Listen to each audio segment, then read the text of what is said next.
जाल बिछा कर पग पग फंस मत जाना भूल से पगले, पछताएगा जीवन भर। फंस मत जाना भूल से पगले, पछताएगा जीवन भर। चतुर शिकारी ने रखा है जाल बिछाकर पग पग पर। माया रूपी शिकारी चतुर है कि नासमझ है? कैसा है? चतुर शिकारी है। बड़े बड़े होशियार जाल में फंस जाते हैं। शिकारी चतुर है कि नहीं? चतुर शिकारी ने रखा है जाल बिछाकर पग पग पर। कदम कदम पर जाल ही फैला रहे, जिधर जाओगे क्या मिलेगा? जाल। बिना जाल के फंस मत जाना भूल से पगले, पछताएगा जीवन भर। कहते हैं भूल से फंस मत जाना, जन्म जन्मांतर पछताता रहे। एक बार अगर इस जन्म में जाल में फंस गए तो जन्म जन्मांतर वो जाल छूटने वाला नहीं है। क्योंकि यही जन्म है जाल से छूटने का, यही मौका है जाल से छूटने का, और इसी मौके में खुद ही जाल में जाकर फंस रहे। नहीं समझ में? शिकारी पकड़ पकड़ के नहीं पक्षियों को फंसाता है। पक्षी जाते हैं जाल में कि वो पकड़ कर फंसाता है? क्या करता है? पक्षी खुद ही जाते हैं। ऐसे माया पकड़ कर आपको नहीं फंसाती, याद रख लेना। आप खुद ही जाकर फंसते हो। फंसते हैं कि नहीं? हाँ, माया का लोभ के चक्कर में जाते हैं। चतुर शिकारी ने रखा है जाल बिछाकर पग पग पर, और फंस मत जाना भूल से पगले, पछताएगा जीवन भर। कि आए पगले, भूल से भी धोखे से भी फंस मत जाना, नहीं जन्म जन्मांतर पछताता रहेगा, और पछताने से कुछ होने वाला नहीं। लोभ में दानों के मत पड़ना, कि लोभ में दानों के मत पड़ना, बड़े समझ का खेला है। लोभ में दानों के मत पड़ना, बड़े समझ का खेला है। चाहे भीड़ बहुत अंबर में, उड़ना तुझे अकेला है। चाहे भीड़ बहुत अंबर में, उड़ना तुझे अकेला है। लोभ में दानों के मत पड़ना, दानों के लोभ में मत आ जाना। बड़े समझ का खेला है, ये समझ का खेला है। ये दाने खिलाने के लिए नहीं है, ये फंसाने के लिए। किसके लिए है? जो धन दौलत परिवार पत्रकार कोठी बिल्डिंग इमारत, जिनको समझ रहे हो बड़ा अच्छा, ये दाने हैं, ये खिलाने के लिए, फंसाने के लिए। किसके लिए? और सोच रहा और फंसो, और मिले, और अभी कम फंसे हुए हैं, और ज्यादा फंसना चाहता भी। वही कहा मौत ठार जरा 4 दिन हंस लेने देनी, और माया दे संसार बीच फंस लेने दे। थोड़ा कम फंसे हैं, अभी कम रस्सी लपेटी, थोड़ा और लपेट जाए ताकि जल्दी छूटे नहीं। ये दाने खिलाने के लिए शिकारी नहीं डाला है, फंसाने के लिए। ऐसे माया रूपी शिकारी संसार को जो रचा है, ये आपको मिलेगा नहीं, फंस जाओगे और जन्म जन्मांतर। लोभ में दानों पे मत पड़ना, बड़े समझ का खेला है बंधु। मदालसा सत्य माथी, सही संबंधी थी, सही रिश्तेदार थी। उसने अपने संतान को सत्य का ज्ञान का रास्ता बताया, और तीनों जंगल में जाकर तपस्या करने लगे, भजन करने लगे। 3 बेटे जंगल चले गए। राजा क्रोध से लाल हो गया, गुस्से में। वही दुनिया वाला कि तू सब बेटों को जंगल भेज दे रही है, भक्त बना दे रही है, मेरे राज्य पाठ को कौन लेगा, कौन क्या करेगा? मदालसा ने बहुत समझाया कि ये राज्य पाठ आपका कुछ नहीं है, लेने वाले बहुत देर तैयार है, समझाया। लेकिन राजा क्रोध में था, उसने कहा नहीं, अब मेरी जो संतान होगी उसे तू शिक्षा नहीं देगी, अब उसे तपस्या का मार्ग, भक्ति का मार्ग, कल्याण का मार्ग, बंधन से मुक्ति का मार्ग नहीं समझाना है, उसे राज्यपाठ की शिक्षा दे। क्या देना है? वो राज्य को कोई तो संभालने वाला हो। कोई देखने वाला कौन लेगा? इतना बड़ा साम्राज्य है।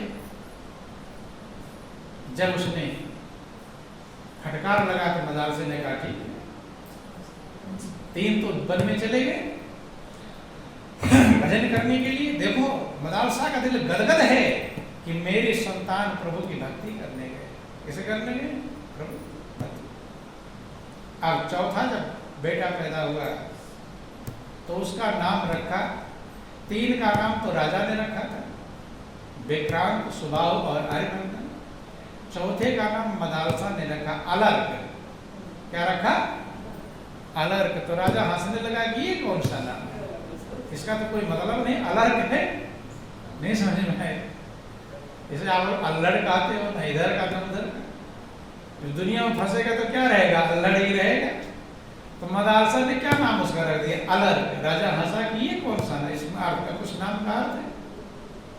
मदालसा कहती है कि राजा साहब ये नाम भी कुछ भी नहीं है, अर्थ भी कुछ भी नहीं। जब दुनिया ही कुछ नहीं है तो नाम और अर्थ का क्या मतलब है? इसका कुछ आपने जो नाम रखा है। उसने कहा मैंने तो सार्थक नाम रखा है। क्या नाम रखा? पहले का नाम विक्रांत। विक्रांत का, क्रांत का मतलब क्रांति करने वाला, आगे बढ़ने वाला, विकास करने वाला। विकास करने वाला मैं उसका नाम रखा।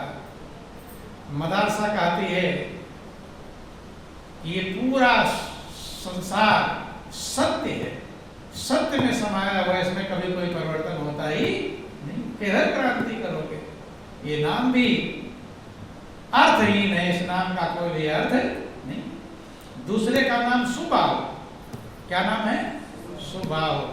सुबाहु का मतलब उत्तम बाहु, मजबूत भुजाओं वाला, अच्छी भुजाओं वाला। वो कहते हैं कि आत्मा के तो कोई बाहु होती ही नहीं, आत्मा अजर पर अविनाशी है। और तुम शरीर का नाम रखे हो, अविनाशी का नाम रखे हो, नाशवान का नाम रखे, तो ये भी तुम्हारा निरर्थक है। ये नाम रूप तो चंद क्षणिक हैं, काल्पनिक है, कल्पना कर लिए जाते हैं। जो नाम पुकारा जाने लगा वही नाम रख दिया। ये नाम सत्य नहीं। सत्य नाम तो अलग है, जो अजर अमर अविनाशी है, जो एक है, जिसमें कभी कोई परिवर्तन। तीसरे का अरिमर्दन। अरिमर्दन शत्रुओं का नाश करने वाला। वो कहती कि आत्मा का कोई शत्रु ही नहीं है, नाश किसका करेगा?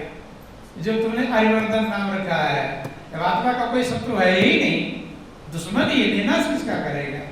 अर्थात तुम्हारे नाम भी सब निरर्थक हैं। ये शरीर के नाम और रूप तो काल्पनिक, पुकारने के लिए रख लिए जाते हैं। सत्य नाम परमात्मा का है और सत्य रूप परमात्मा का है, वो अविनाशी है। राजा साहब तुम्हें उसका ज्ञान नहीं। बंधु, अब अलग चूंकि उसको ज्ञान की शिक्षा नहीं दिया, सत्य की शिक्षा नहीं दिया, अब वो राज्य पाठ में रहा, वो राजा बनाया गया। क्या बनाया गया? राजा। मदालसा सोची कि मेरे 3 बेटे, जिसके लिए जिंदगी मिली थी वो लक्ष्य तो प्राप्त कर लिए, लेकिन इस बेटे का क्या होगा? ये तो फंस जाएगा माया के जाल। देखो ध्यान देना, माँ वही कहलाती है जो संतान को बंधन से छुड़ा दे।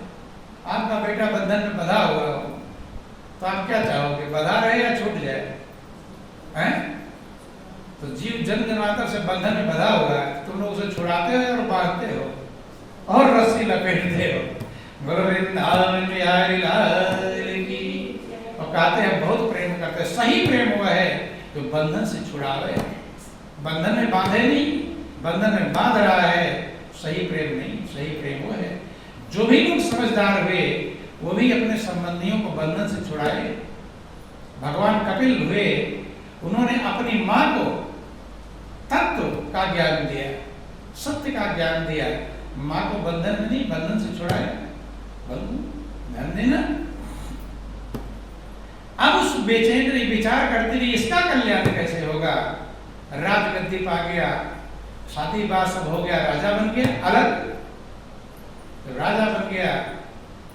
अब वो तो तपस्विनी थी, भक्त थी, उसने एक श्लोक लिख दिया और एक अंगूठी में उसको बंद करके और उसको पहना दिया अलर्क को। किसको? अलर्क।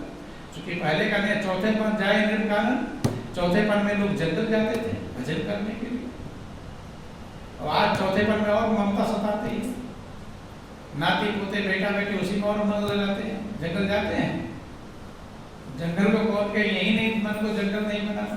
ध्यान देना, जब भजन करना चाहिए तो और ममता जाल में फंस जाता है।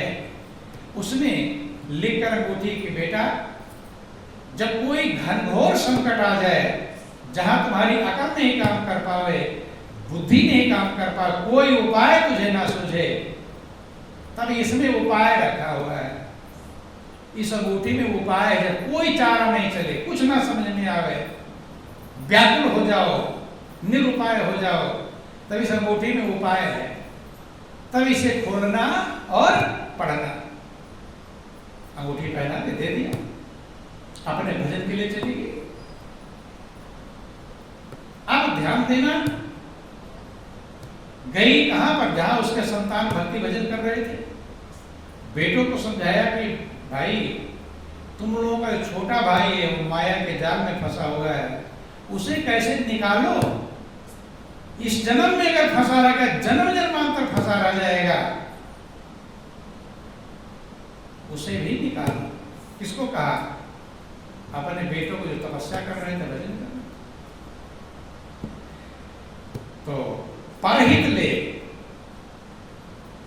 संत बिटप सरता गिरधरनी, परहित हे तो सबन के करनी। संत बिटप माने वृक्ष, सरता माने नदी, गिर माने पहाड़, धरनी माने धरती। कि परहित है तो सबन की परहित के लिए होता है जीवन। तो उनका दूसरे नंबर का जो बेटा था स्वभाव, उसने कहा कि मैं उसे सही रास्ते पर लाऊंगा, मैं सही रास्ते पर लाऊं। चला गया। तो काशीराज उसके मामा थे, मदारसा के भाई थे काशी के राजा। सुबह हो गया सारी, पहले तो आया इनके पास में, जब उसके पास में अलग के पास समझाने लगा अपने उस छोटे भाई। पहले वो नहीं जानता था कि मेरा ही बड़ा भाई, तो तपस्वी सन्यासी कोई समझ रहा था। उसने कहा कि ये राज्य मोह में फंसे हुए हो, जिंदगी इसलिए मेरे लक्ष्य को नहीं प्राप्त कर पाए, उस सत्य को साबित नहीं कर पाए, सत्य में अपने मन को स्थिर नहीं कर पाए, माया के जाल में अपने मन को लगाओगे तो ना इधर के होगे ना उधर के होगे। जो जिस मालिक ने आपको जीवन दिया, जो आपके श्वास का संचालन कर रहा है, उसमें अपने मन को लगाओ। ये राजपाट कुछ भी नहीं। तब उसने फटकार लगा दिया अलग करने, ये सब ज्ञान की बातें यहाँ मत पढ़ाना, नहीं समझ में, यहाँ हमारा कोई मतलब, अज्ञानी वाले यही करते हैं। तब उसने कहा कि अगर ऐसे नहीं मानता है तो मैं तो तेरा बड़ा भाई, क्या हूं? बड़ा भाई, और राज्य मैं लूंगा। फिर नहीं समझो, राज्य पर कब्जा कर रखे हो। हम तीन भाई हैं, और तीनों जो हिस्सा लेंगे तुम्हारा क्या रह जाएगा? अलग के भी ये तो मदारसा का ही तो लड़का था, ज्ञानी थी, ज्ञानी के संस्कार तो रहते ही। उसने कहा कि अब तुम्हारा यहाँ अधिकार नहीं है, अब तुम गुरुकुल में हो, गुरु के यहाँ अधिकार मिल सकता, अब यहाँ तुम्हारा अधिकार मिलने वाला नहीं।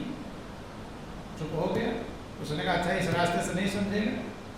तो जो उसके मामा थे काशीराज, उनको बुलाया, कई और सेनाओं को चढ़ाई करवा दिया अलग के राज्य पर। ध्यान देना, देखो आप लोगों को थोड़ा सा उल्टी बातें भी कोई बोल दे कष्ट हो जाता है, और उसको सही रास्ते पर लाने दो। क्या कर रहा है? स्वभाव ने अपने मामा की काशीराज की सेना संगठित करके चढ़ाई करवा दिया। किस पर? अलग के राज्य पर। सारी सेनाएं, तमाम सारे लोग मारे गए। देखो कल्याण के लिए क्या क्या महापुरुष करते हैं। अलग को बंदी बना लिया गया। क्या बना लिया गया? बंदी। भाई जो भाग गया बंदी बना, जेल में जा। अलग को सोचा पहले समझा रहा था वही सही था, बंदी बनने से तो भजन करने ही चला गया होता अच्छा रहता, अब तो बंदी जेल में काटूंगा। अब क्या उपाय? उसकी अकल कुछ नहीं काम कर रहा, क्या करूं क्या ना करूं। राज्यपाट सब गया, सब प्रजा कब्जे में है, रानियां भी कब्जे में है, जितना सब कब्जे में आ गए। अब क्या करूं, कोई उपाय?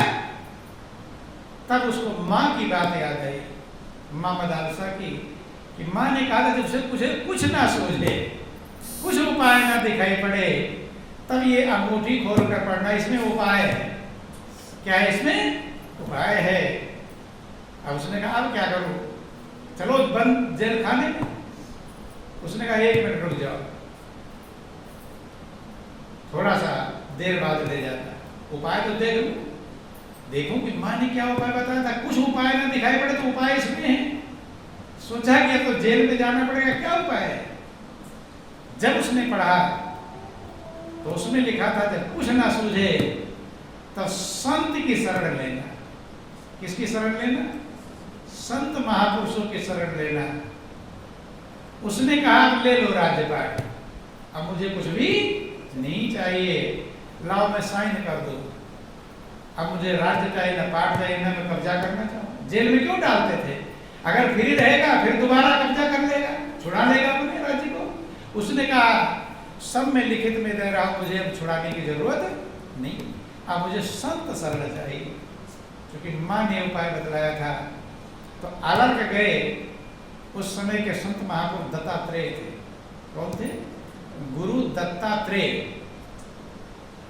दत्तात्रेय सती अनुसुईया और अत्रि के पुत्र कहलाते हैं। सती अनुसुईया का नाम आप सुने? सती अनुसुईया ने जाल डाल दिया पालना और 3 देव झूल रहे बन करके लालना। उसी सती अनुसुईया के पुत्र थे कौन? दत्तात्रेय। दत्तात्रेय तीनों के अवतार कहलाते, ब्रह्मा विष्णु शंकर त्रिमूर्ति, तीनों के अवतार कहलाते। तीनों का एक अवतार है। किसका? तीनों की शक्ति मौजूद है दत्तात्रेय के पास में। ध्यान देना, कभी जाना वहां पर, क्या नाम है, गुजरात में जूनागढ़ पड़ता है, वहां पर दत्तात्रेय का मंदिर है, बहुत ऊंचे पहाड़ की चोटी पर। 10,000 सीढ़ियां चढ़ कर जाना और 10,000 सीढ़ियां उतर कर आना पहाड़ पे। और किसका मंदिर है? दत्तात्रेय, गुरु दत्तात्रेय का। दत्तात्रेय की शरण में जाते हैं, अपनी बात बताते हैं। दत्तात्रेय ने जब उन्हें ब्रह्म ज्ञान दिया, तत्व ज्ञान, आत्मज्ञान दिया, अंदर का ज्ञान दिया, अलग भी मगन हो गए। जब मगन हो गए तब जो राज्यपाट सब कब्जे में था, ध्यान देना, फिर उनको दे दिया गया। क्या तुम सत्य के मार्ग में ना फंसोगे नहीं। ध्यान देना, अब राज्यपाट भी करते रहोगे लेकिन अब फंसोगे नहीं। इसलिए महापुरुष समझाते हैं कि ये संसार फंसने के, ना तो फंसने के लिए है और ना फंसाने के लिए है। और यही काम लोग कर रहे हैं, खुद भी फंस रहे हैं और जो संबंधी हैं, रिश्तेदार हैं, बेटा है, बेटी है, भाई हैं, उन्हें भी फंसा रहे हैं। इसलिए खुद भी बंधन से छूटने का उपाय करें और अपने संबंधियों को छूटने का उपाय में लगाएं। तब तो आप संबंधी कहलाएंगे, रिश्तेदार कहलाएंगे, भाई बंधु कहलाएंगे। नहीं तो आप सही में तो आप माता पिता सब कुछ कहलाते हैं, लेकिन फंसाने के, अगर फंसाएंगे तो आप उसके मित्र कहलाएंगे या शत्रु कहलाएंगे? क्या कहलाएंगे? तो कार्य हो गया। इसलिए समझें, विचार करें। मदालसा ने अपने चारों पुत्रों को आनंदमंद कर दिया, बंधु उस सत्य का ज्ञान करा दिया। और यही जीवन की कीमत है। ये माया का जाल सब लोग देखते हैं, 4 दिन के लिए मिलता है, गायब हो जाता है। बंधु ना किसी को ये दुनिया कभी भी हुई, ना किसी को होगी कैसे? असत्य से जिसकी रचना हुई है वो आपका होने वाला नहीं। इसलिए जीवन कीमती है, अनमोल है। सत्य में मन को स्थिर करके अपने मंजिल को प्राप्त कर लो। थोड़े दिन की यह मंजिल है, पहुंचा दो असल मुकाम तलक। कहीं लूट न ले माया ठगनी, कहीं लूट ना जाए, लूट जाने वाला दुखी ही रहता है। इन्हीं चंद शब्दों के साथ बोलिए प्रेम से गुरुदेव महाराज की, श्री सच्चिदानंद भगवान